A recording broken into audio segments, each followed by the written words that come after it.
దళిత బంధు, అందులో భాగమే మైనార్టీ. మన భారత రాజ్యాంగ నిర్మాత బాబాసాహెబ్ బిఆర్ అంబేద్కర్ గారు రాజ్యాంగంలో ఒక నిబంధన పొందుపరిచింది.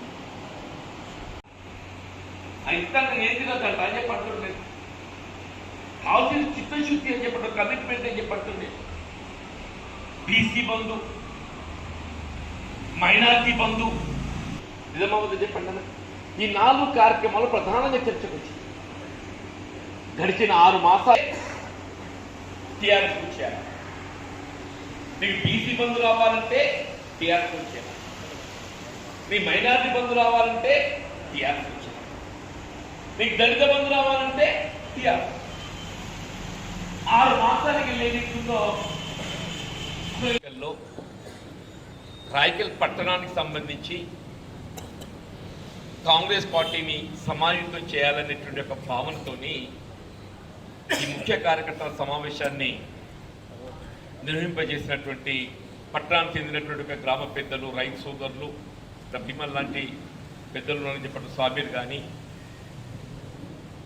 అందరికీ నేను హృదయపూర్వకంగా నమస్కారం చెప్తూ, పాత్రికేయ సోదరులు, నిజంగా చాలా విషయాలు చర్చించాలి. సాధారణంగా ఏ రాజకీయ పార్టీ కానీ సమావేశం అంటే ఉపన్యాసాలకు పరిమితమైంది. కానీ ఈరోజు మన సమావేశం ఏదైతుందో ఉపన్యాసాలకు ప్రాధాన్యత ఇవ్వకుండా మనం రాబోయేటువంటి ఎన్నికల్లో కాంగ్రెస్ పార్టీని ఏ విధంగా ముందుకు తీసుకువెళ్ళడం జరుగుతుంది, స్థానికంగా ఉండేటువంటి సమస్యలే కానీ ఓటర్ను ఆకట్టుకోవడానికి మనం ఏ విధంగా ముందుకు పోతే బాగుంటుందని చెప్పని చాలా విలువైనటువంటి సలహాలు సూచనలు చేసిండ్రు. నేను అందరికీ హృదయపూర్వకంగా ధన్యవాదాలు చెప్తున్నాను. చెప్పండి, ఇవాళ తెలంగాణ రాష్ట్రం ఏర్పడ్డ తదుపరి రేపు రాబోయేది 3వ ఎన్నికనే. 2014 మొదటి పర్యాయం, 2018 రెండో పర్యాయం ఎన్నికలు జరిగినాయి. తెలంగాణ రాష్ట్ర ఏర్పాటు సాధనలో ఒక ఉద్యమకారుడుగా ప్రధాన పాత్ర పోషించిందని చెప్పని కేసీఆర్ గారికి అవకాశం కల్పించే 2 పర్యాయం. సరే, అందరం కూడా ఏదైతుందో ఒక ఉద్యమకారుడికి ఏదైతుందో వీళ్ళ రాష్ట్ర అభివృద్ధి కానీ ఉద్యమ ఆకాంక్షలు నెరవేర్చడానికి కొంత నిర్మాణాత్మకంగా వ్యవహరిస్తారని చెప్పని భావిస్తారు.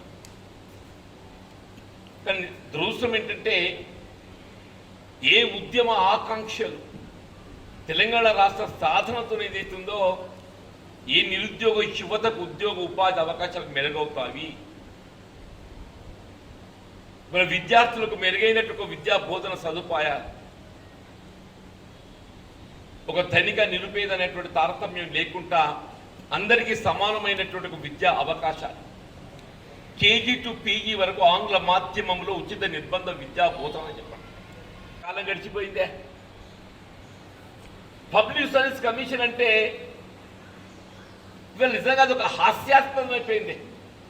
పబ్లిక్ సర్వీస్ కమిషన్ అంటే మొత్తం దేశంలోనే మనది ఒక ప్రతిష్టాత్మకమైనటువంటి ఒక పబ్లిక్ సర్వీస్ కమిషన్ ఉద్యోగ నియామకాలకు సంబంధించి. ఇవాళ ప్రశ్నపత్రాల లీకేజ్, బయోమెట్రిక్ విధానాన్ని అవలంబించలేకపోవటం, మన నోటిఫికేషన్ జారీ చేస్తాం, మేము బయోమెట్రిక్ విధానాన్ని అవలంబిస్తామని చెప్పని నోటిఫికేషన్, బయోమెట్రిక్ విధానాన్ని అవలంబించిన నోటిఫికేషన్కు భిన్నంగా సుప్రీంకోర్టు మొట్టికాయలు వేస్తుంది, హైకోర్టు మొట్టికాయలు వేస్తుంది. దయచేసి గమనించినట్టు అంటే ప్రత్యక్ష ఉద్యోగాల నియామకాలు పక్కన పెట్టండి, అది పోయింది కథ. వీళ్ళు దళితులకు సంబంధించి ఏ జనాభా ప్రాతిపదికన నిధులు కేటాయింపు చేసి వాళ్ళ సంక్షేమాన్ని వెచ్చించే బాధ్యత ప్రభుత్వంపై ఉంటుందో తెలంగాణ రాష్ట్రం ఏర్పడ్డ ఈ 9 సంవత్సరాల కాలంలో చెప్పంటున్నాను. వీళ్ళు కేటాయింపు చేయబడ్డట్టు నిధుల్లో 40,000 కోట్లు అన్స్పెంట్ అంటే ఖర్చు చేయకుండా అందులో ఒక క్లాస్ ఏంటంటే ఒక ఎగ్జామ్షన్ పొందుపరుచుకున్నా. ఈ సంవత్సరం నేను పైసలు ఖర్చు చేయకుంటే ఈ రూపాయలు ఏదైతుందో నేను వచ్చే సంవత్సరం ఖర్చు చేస్తాను. క్యారీ ఫార్వర్డ్ నాకు అర్థం కాని విషయం ఏంటంటే దళితులకు కేటాయింపు చేయబడ్డ నిధులు ఖర్చు చేయలేకపోవడం ఏంటి? ఒకరు ఖర్చు చేయలేకపోతే అది నీ అసమర్థత కాదా, నీ వైఫల్యం కాదా? అంటే నువ్వు ముందుగానే ఒక దొడ్డిదారి వెతుక్కుంటున్నావు, దళితుల కేటాయింపు చేయబడ్డ నిధులను ఏ విధంగా ఏదైతుందో దారి మళ్లించాలి అని ఏం చేసిండు? క్యారీ ఫార్వర్డ్ అని చెప్పారు, ఒక దొడ్డిదారి అందుకు సొర్రగొట్టింది. ఈయన బయటపడే వరకల్లా నేను దళిత బంధిస్తా అని చెప్పి ఒక తెర మీద పట్టుకొచ్చి, గతంలో ఏమైతుండే సెల్ఫ్ ఎంప్లాయ్మెంట్ కింద రాష్ట్ర ప్రభుత్వం ఒక 2 లక్షలు సబ్సిడీ ఇస్తే దానికి అనుబంధంగా 1 లక్ష లబ్ధిదారుడు ఆయన వాటాగా పెట్టుకుంటే గ్రామం ఏదైనా ఉంటే ఆ ఊళ్ళో అడుగు పెట్టావా? పెట్టదేనే. మరి నేను చెప్తున్న రాయకల్ సంబంధించి అవసరం వస్తే స్థలాన్ని సేకరించేనా, ప్రభుత్వ స్థలానికి సంబంధం లేదు, ప్రభుత్వ స్థలం ఉన్నా లేకున్నా ప్రైవేటు స్థలాన్ని సేకరించైనా కానీ రాయగల్ పట్టణంలో ఇల్లు లేని నిరుపేద వర్గాల వారికి అందరికీ సంవత్సర కాలంలో సొంత స్థలంలో ఇల్లు నిర్మాణం చేపించే బాధ్యత కాంగ్రెస్ పార్టీ అంటుంది.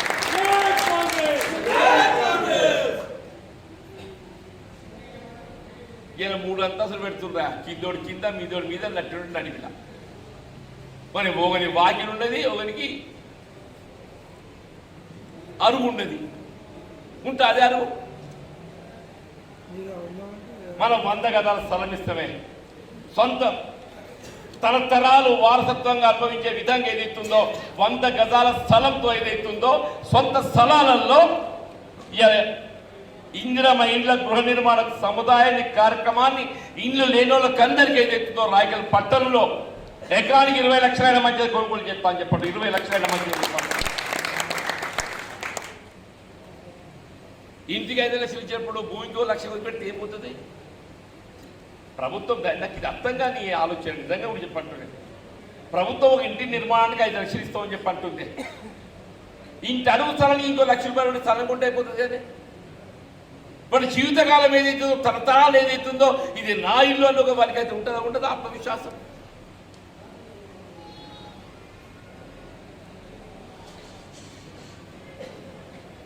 ఇది కాంగ్రెస్ పార్టీ ఆలోచన విధానం నిర్మాణాత్మకంగా వ్యవహరిస్తా చెప్పంటూ నేను మనం ఇచ్చిన మనిషికి అదేదో అది గృహలక్ష్మి మంజూరు అని ఇచ్చిందా? ఒకటి ఇల్లు కట్టుకోవాలంటే కనీసం మనకి ఏదైతుందో ఎందుకంటే మనం 20 సంవత్సరాలు ఇచ్చాం సిమెంట్ సంవత్సరం. ఎందుకంటే ఏదైతుందో ఎవరు ఇల్లు మంజూరు ఇస్తే మరి పాపం పెట్టుబడి దోహదపడాలని చెప్పని 20 సిమెంట్ సంచులు, 20,000 రూపాయలు మహిళా సంఘం ఇలా అప్పు ఏదో విధంగా తోడ్పడి ఏదైతుందో వాడి ఇంటి నిర్మాణానికి వారికి దోహదపడుతుండేనే. 1 లక్ష రూపాయలు నువ్వు 1 రూపాయి కూడా కాయలు చేసినట్టు ఓరా వాడు 7 ఓరా కాయలు పట్టుకొని ఇక నువ్వు ఇచ్చిన కాగితానికి కార్యరూపం కల్పింప చేయబోయేది రేపు రాబోయే ఒక కాంగ్రెస్ పార్టీ ప్రభుత్వం. ఇవాళ మళ్ళీ ఏదైతుందో ఇదే జీవనుడి చేతుల మీదుగా ఆయన 3 లక్షల కాగితం ఇచ్చింది కదా, ఆ 3 లక్షలు ఇంకా నేను 2 లక్షల రూపాయలు కలిపి వాళ్ళకి 5 లక్షలు తప్పవాలి. లక్షిద్దురని చెప్పి అంటలేండి. నేను 2 లక్షలు ఇస్తానని ఆలోచన చేసినా కానీ నా 2 లక్షలు విడుదల వారికి ఇచ్చే కార్యక్రమం నాది. ఆయన 1 లక్ష ఏకమొత్తంగా ఇచ్చింది చెప్పి అనలేదు. ఉచిత విద్యుత్ పెటెంట్ రైట్ అనేది కాంగ్రెస్ పార్టీ. ఏదైనా నిజంగా ఇవాళ నేను రాయకల్ పట్టణం మిత్రుడు రమేష్ గారిని నేను ఉదయపూర్వకంగా అభినందిస్తామని చెప్పండి. పట్టణ కాంగ్రెస్ అధ్యక్షుడిగా అందరినీ సమన్వయం చేయటం లోపల కార్యకర్తలనే కానీ నాయకులనే కానీ ఇది చాలా ఇంపార్టెంట్. ప్రజాప్రతినిధి వేరు, పార్టీ పరంగా బాధ్యత నిర్వర్తించడం వేరు అంటున్నా. పార్టీ పరంగా బాధ్యత నిర్వర్తించడం అనేది చాలా క్లిష్టమైంది. ఆ బాధ్యత రేపు నేను ఎమ్మెల్యేకి వెళ్తా అంటే మీ పుణ్యం చెప్పండి.